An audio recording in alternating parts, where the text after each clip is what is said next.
In one of our recent videos, I talked about the perfect time to declutter. I mentioned, without really thinking about it at the time, how every time Scott and I have moved, we've taken those opportunities to just sort of get rid of stuff. What I did not mention is that while there are pros to tossing stuff out during a move, there are some cons that go along with it as well. The biggest con, which I'm going to talk about today, is the inherent danger of decluttering in a hurry.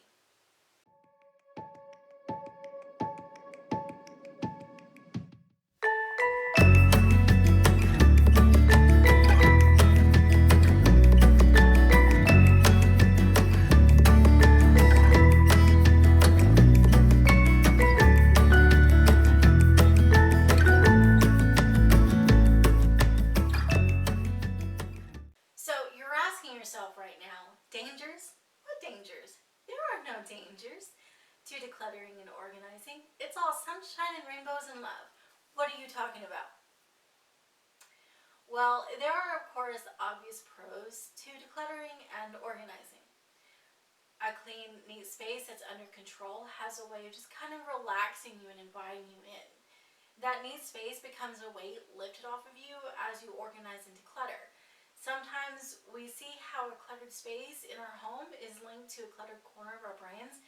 If we declutter one at times, the other naturally follows. You just get more out of spaces. You just get to use more of your spaces for their intended purpose, and clean spaces smell better. They accommodate social and family gatherings better. So thanks for clicking on this video. If you find this entertaining or valuable, give us a like. Click or tap that subscribe button and ring our bell for notifications.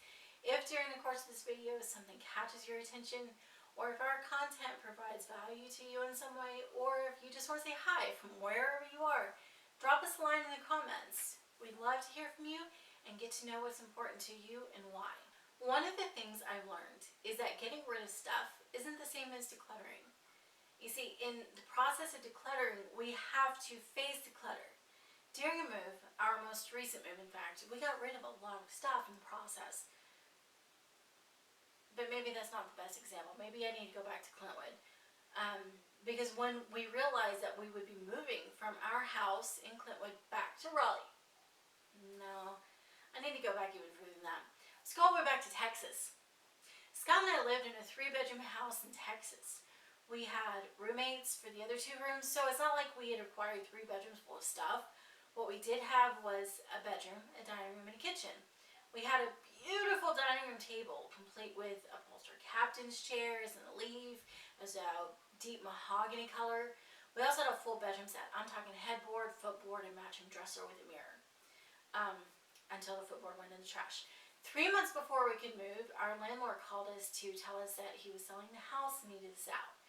We opted to move into an apartment on a short-term lease for those 3 months. So since we were moving into a smaller space, a studio apartment, we had to get rid of a lot of our stuff. That task started with a yard sale. Not really a yard sale. We'll call it a Craigslist sale. The first thing we listed were that dining room set and the bedroom set. Then went my elliptical, which I used daily at the time and still miss, by the way. Then 2 girls just up and came and bought all of our decorations, our shelves, most of the stuff from our kitchen. We packed what was left into that tiny studio apartment, and since we got rid of our bed frame but not our bed, we put these black and yellow totes down and the mattress on top of it. When we finally left Texas 3 months later, we got rid of even more stuff again. We rented a U-Haul big enough to pull the rodeo, but inside that U-Haul was literally a mattress and 12 containers. We ended up taking I-20 from Killeen to Raleigh by way of Florida for Scott's grandmother's funeral. But since we showed up with a U-Haul, that got filled up with what everybody else wanted to bring to Raleigh from Florida. In the process, we may have inherited a roll-top desk. When we moved from Raleigh to Clintwood a few years later, we downsized again. We didn't rent a big U-Haul because we didn't need to tow a vehicle. Scott drove the truck and I drove his car. By the time we left Clintwood, 18 months later, we left with a U-Haul bigger than what we had taken up there though. But we still got rid of a large dining room, several large pieces of furniture, and a few months later we moved into the apartment here and yet got rid of more stuff again. But still, for some reason, I'm trying to get rid of yet another dining room table. Do you see a pattern forming here?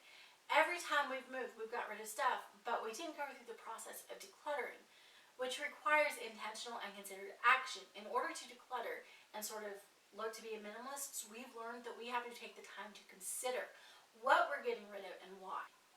It's one thing to get rid of stuff because it literally won't fit in your new place. It's a completely different thing to declutter that same item. When you just toss or get rid of something, you leave the option to purchase a replacement. When you declutter it though, it's removed for a reason and there's a purpose there, which makes the likelihood of replacing it without a specific reason less likely, which is sort of the end result we're looking for.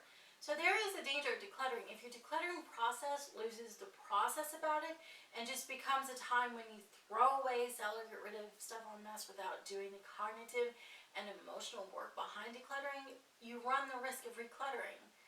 Alright, that's it for me.